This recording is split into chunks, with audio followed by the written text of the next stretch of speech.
You want to be an entrepreneur? Commit 15 years. You want to be a millionaire? Commit 15 years.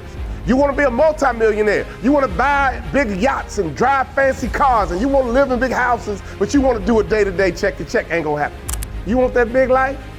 You want that fancy life? Are you willing to hurt for it? You willing to struggle for it? Are you willing to sacrifice for it? Are you willing to make anything that you need to do possible in order to get it? The blessings come after your tribulations. The blessings come. If we faint not, we'll reap a harvest. In 15 years, I thought about fainting, but I couldn't. Why? Because I had to get the promised land called the NBA. For 14 years, Pharaoh and Joseph went through all kind of ups and downs, but they stayed focused. They didn't quit. 15 years for that dream to become a reality. Not 15 weeks, not 15 days, not 15 hours, not 15 minutes, but 15 years.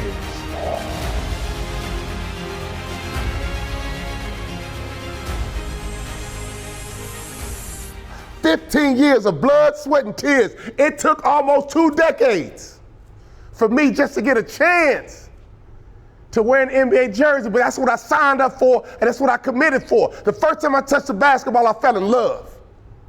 And the truth is, I understood time.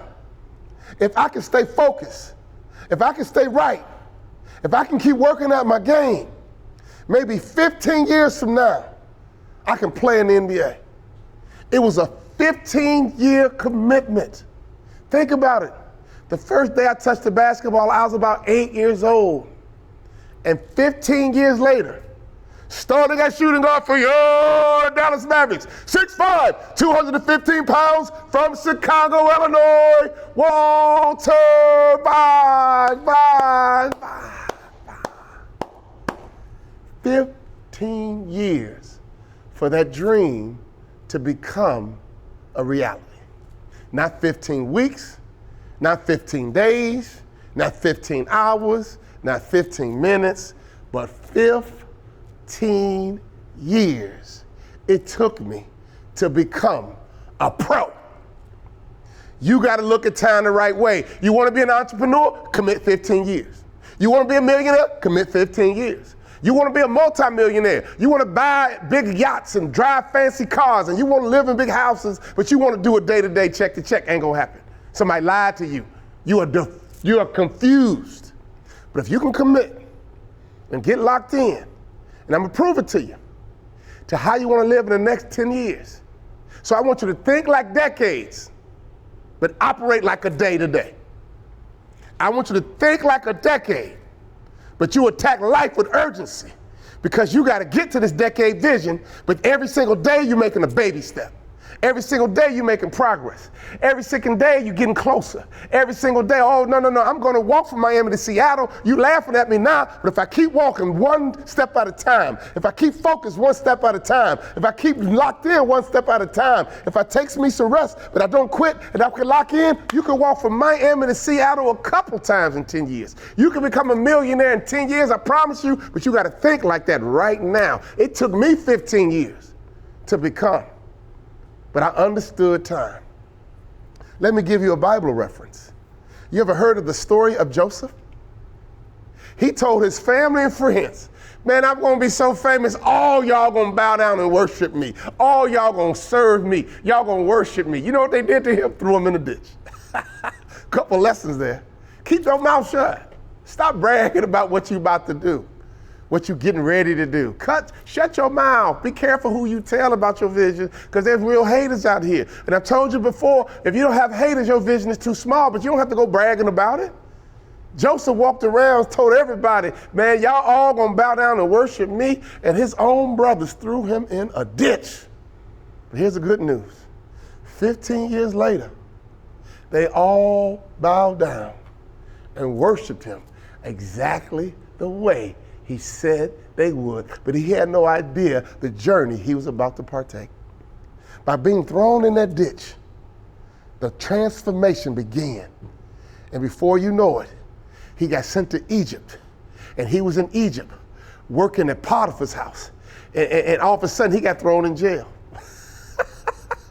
So my moral of the story, you want that big life?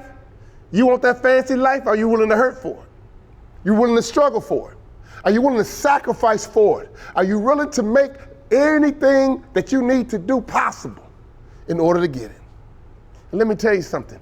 After he got to Egypt and he served under Potiphar, after getting thrown in the ditch, then he got thrown in prison. But here's the good news. While he was serving in prison, he got repositioned into Pharaoh's house, which was a promotion. And while he was in Pharaoh's house, he had a dream. And he came back and he told Pharaoh exactly what to do to be wealthy in Egypt. It was a 14-year plan. He said, man, we're going to have 7 years of abundance. We're going to have 7 years and money going to be rolling. 7 years, real estate going to be rolling. 7 years, man, we're going to be on top of the world. 7 years, we're going to eat good, but at the 7th year, it's going to be a famine. So what we need to do right now, when times are good, we need to start saving and stacking up some of this food in some kind of system, because when the famine hit, everybody around the world are going to come to us, and they're going to need corn and grain and wheat and barley. So 14 years is the plan. It went exactly the way Joseph said.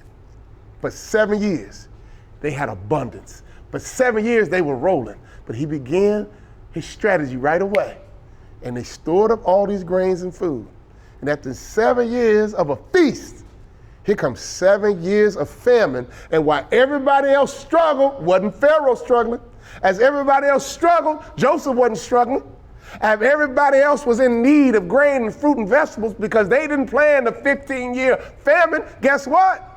Joseph benefited from exactly what he said was going to happen. But the moral of the story, it took me 15 years of playing the NBA, and it happened. It took Joseph 14 years to lead Pharaoh to become the baddest thing to ever hit Egypt. And this is after he got thrown in the ditch. This is after he got thrown in prison. The blessings come after your tragedy. The blessings come after your tribulations. The blessings come. If we faint not, we'll reap a harvest. In 15 years, I thought about fainting, but I couldn't. Why? Because I had to get the promised land called the NBA. For 14 years, Pharaoh and Joseph went through all kind of ups and downs, but they stayed focused. They didn't quit. And they got to eat the fat of the land. So can I ask you a question? Are you still thinking day to day, check to check? If you're thinking day to day, if you're thinking check to check, it's going to be impossible for you to live your best life. I have been there myself. I have lived day to day. I have lived check to check.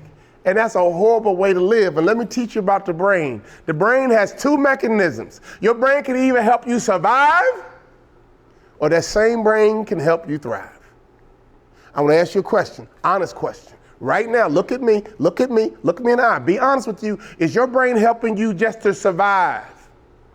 Or does your brain help you thrive? I know millionaires. I know multi-billionaires. I had a billionaire text me this morning. His brain is programmed to thrive. And many of us, our brain is programmed to survive. I'm from the south side of Chicago. I know some geniuses in the city of Chicago that can make $100 last for 30 days. We all know them. They know how to work every system there is, whether it's food stamps, WIC, Section 8. They know how to work the whole, go up here, get some cheese, and go over here, get some milk. They got a whole system of survival, and they're geniuses. But they can take that same brain power and say, man, I'm done surviving.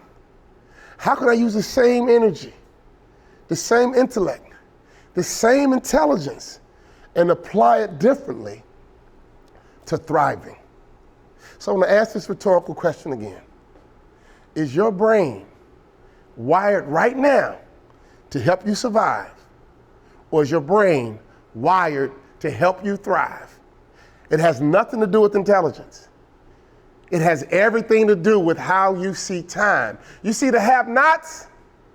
Their brain is wired to survive. The haves, the brain is wired to thrive. I was on a private plane a couple of years ago. The billionaire owner of the plane looked me in the eye and says, Walter, it's just money, it's just paper. If it runs out, we'll just go make some more. And he said it so nonchalantly, just like it's like going to a faucet and just cutting on the water. You could choose, you want hot water, you want cold water. Remember how you would grow up and you cut on the water hose in your yard and just let it run forever and flood the whole backyard? That's what people do who are thriving. Whatever they do, it just gushes everywhere. Money just falls out of everywhere. Money just falls out the sky. Why? Because they are programmed to thrive and not programmed to survive. So what I want to do is give you a little bit of a test. And you answer these rhetorical questions, and you're going to know the difference is if you're thriving or if you're surviving. Now, this is rhetorical, which means you need to know and be honest with you. Okay, a decade thinker has a compass and is anchored in an industry. Anchored in an industry. Let me be clear, all industries are lucrative. So a person who thinks decade to decade is not hopping around industries. They're not going from job to job. They're not, well, I'm gonna try insurance this month, and next year I'm gonna try nonprofit, and then, over here I'm gonna try multi-level marketing, and 10 years later you've gone nowhere. In 10 years you've done nothing. Why? Because you've been all over the place because you're a hustler looking for the quick buck. A decade person is locked in. You know what? One day I went and bought some trees for my house in Minnesota. I planted 30 willow trees. My backyard, I couldn't figure out how did I have the biggest lot and it was a less expensive lot. I thought I bumped their head, they bumped my head. What I didn't realize, the landscape was set up in such a way when it rains, all the water flooded into my backyard. So I had the largest lot in the neighborhood. And I thought I got over until we had our first rainfall and my entire backyard was landscaped in such a way that all the water in the 60-acre community was basically landscaped to land in my backyard. I go to the landscape company and say, man, I got a problem. Can you help me? I said, man, my backyard floods every time it rains. He says, Walter, I have an idea. Willow trees love water.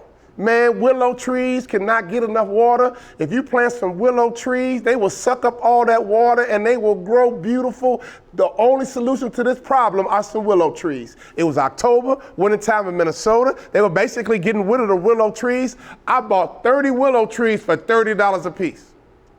These willow trees have the potential to grow to like 50, 60 feet. I trusted the man at his word. We bought these willow trees on discount. We planted them along the base of my property. And just like he said, every time it rained, all that water ran to my backyard, but my willow trees were happy.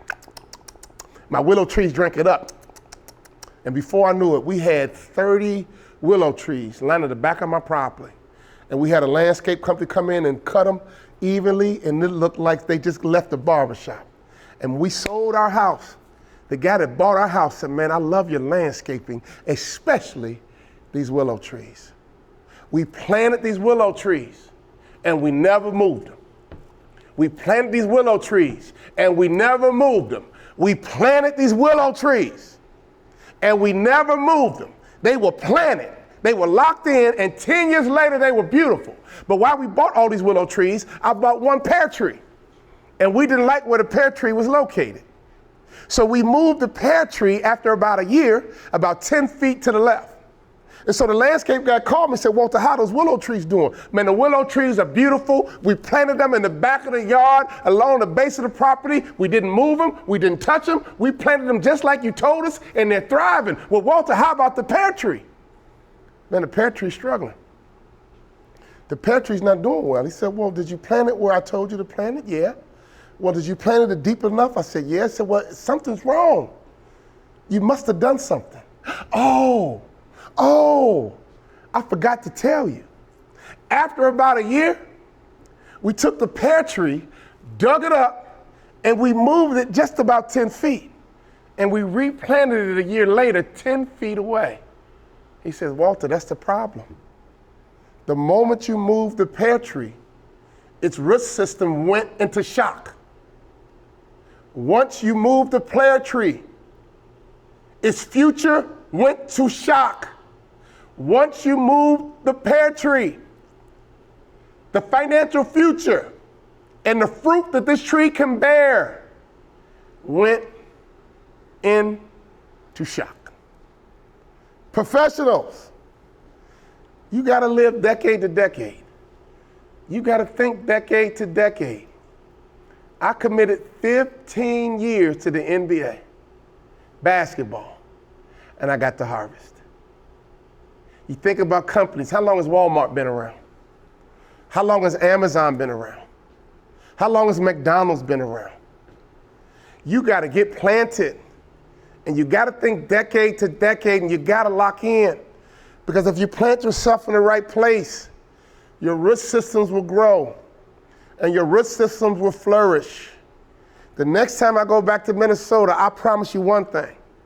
If I go and look at my old house, those willow trees are still there strong. And those willow trees are still thriving because they're locked in and they're planted. Joseph got locked into Egypt, and he flourished. Your industry, your future requires you to get locked in. So that's what people do who are wealthy. They're thinking decade to decade, and they don't jump around. So are you anchored in the industry? Are you locked in the industry? We coach a lot of professionals, and they'll come to me and say, Walter, I'm 50 years old, and I thought I would be further along. And I'll ask a simple question because I almost always know the answers. Well, tell me about your career. Well, when I came out of college, I majored in finance, so I came out a CPA. And I did that for 10 years, and I got bored. And after 10 years as a CPA, I changed industries, and I got into nonprofit, and I ran for political office. And I did that for 10 years, and that didn't work out. And then after 10 years, I opened up an insurance agency. And, Walter, I've been a professional for 30 years, and I'm not happy. I should be further along. I said, well, you tried being a CPA, and then you switched to politics, and then now you're doing financial services. I said, here's the problem. Your future's in shock right now because you kept moving your tree. You kept shifting industries. Michael Jordan did how many things? 1.5. One thing. I'm using him as an example. Michael Jordan did one thing, and he tried to play Major League Baseball. He tried for 2 or 3 years. Michael Jordan was the greatest basketball player in the world at the time, and for some reason, he moved his tree. And we all look at Mike, what are you doing? Mike, what are you doing? Mike, what are you doing? Now, I wasn't mad because I was in the NBA at the time playing for the Utah Jazz, and he opened up the door for us to possibly win an NBA title. So I wasn't completely angry, right? But the whole world looked at Michael Jordan. You are planted in basketball. You're the best basketball player ever. Why would you leave and go play baseball? And he did it for 3 years, and he sucked at baseball. Not because he couldn't have been a good baseball player, he hadn't been planted in baseball. If Michael Jordan would have been planted in baseball from day one, he probably could have been a Major League Baseball player, but he was not planted in baseball enough to become a Major League ball player. And here's the good news, he came into his right mind. One day he woke up and said, you know what, I'm not a Major League Baseball player. One day he woke up and said, let me go back and get replanted in the industry where my root system has been established. And after a 3-year break, Michael Jordan was able to reclaim being Michael Jordan. Moral of the story, if you're going to be elite, guys, you got to get into an industry and you got to stay planted. That's what wealthy people do. They make sacrifices today for the payoff tomorrow, and they measure success by impact over time. Now let me talk about my hustlers. Because this is my hustlers, you got to listen clearly. This is what hustlers do. They react. They're not proactive, they're reactive. They're not proactive, they're reactive. They'll come up with an idea, they'll try it and see if it jumps off. And if it doesn't jump off, what happens? They react and do something different, right? And you look at them in a 10-year increment, they might have tried 5 things in 10 years or more. You guys know anybody like that? Raise your hand. They've tried 5 different things, and every hustle they try, after a while, you don't even want to hear it anymore because you thought the last 3 were going to work because they were convincing, right? But since they thought day-to-day, check to check, they never got where they wanted to be. Here's the second thing a hustler wants. They want fast results and instant wins. Fast results and instant wins. It took Joseph 14 years, and it worked. It took me 15 years, and it worked. When I think about it, my wife and I have been in 2 different industries our whole 32 years of marriage. We were planted in basketball, and I stayed as long as I could. People said, man, why'd you retire? Man, I got cut, dude. But we left basketball and got planted almost right away into the training and development space. And our tree has been planted in training and development for the last 25 years. And here's the crazy part about it. We have flourished more in training and development after 25 years of being planted than we did in the basketball industry in 10 years. Why? Because 25 years is twice as long as 10 years. Does that make sense?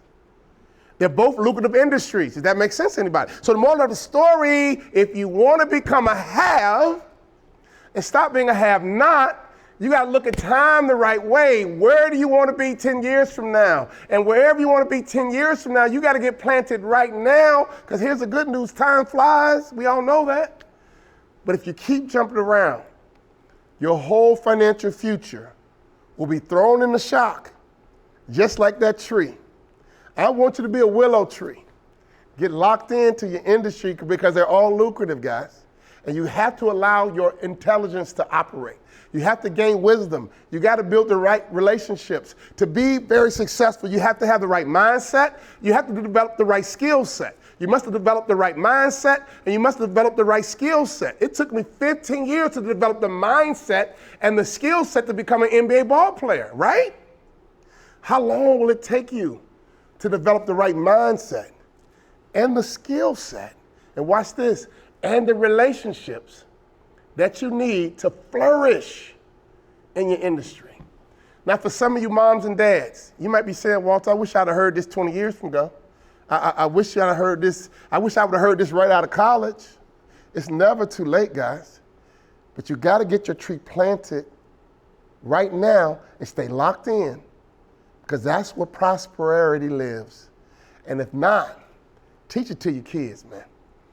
Don't let your kids jump from industry to industry because they're thinking day to day, check to check. We have to get locked in if we ever want to thrive, if we ever want to flourish.